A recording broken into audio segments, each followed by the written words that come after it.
Dans ce bâtiment discret du 7e arrondissement de Paris, on juge les ministres ou anciens ministres pour des crimes et des délits commis dans l'exercice de leurs fonctions.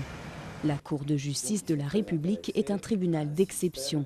Elle peut être saisie par toute personne s'estimant victime d'un membre du gouvernement, mais contrairement aux tribunaux ordinaires, la plainte est examinée par 7 hauts magistrats.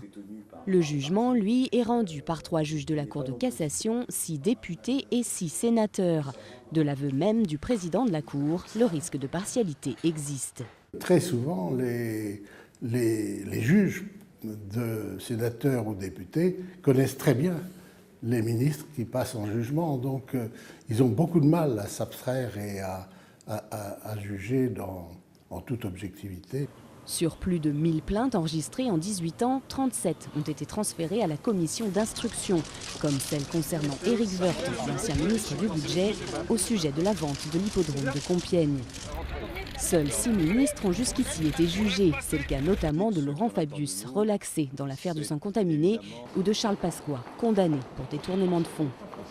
Autre particularité de la Cour, l'absence de partie civile.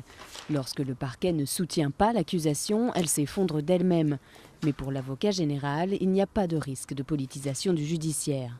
Si on essayait d'étouffer des affaires qu'auraient commises les ministres, on a aujourd'hui suffisamment, je pense, de contre-pouvoirs pour que ces choses-là apparaissent. D'autre part, il y a toujours la possibilité de faire un procès de droit commun pour les éventuels complices.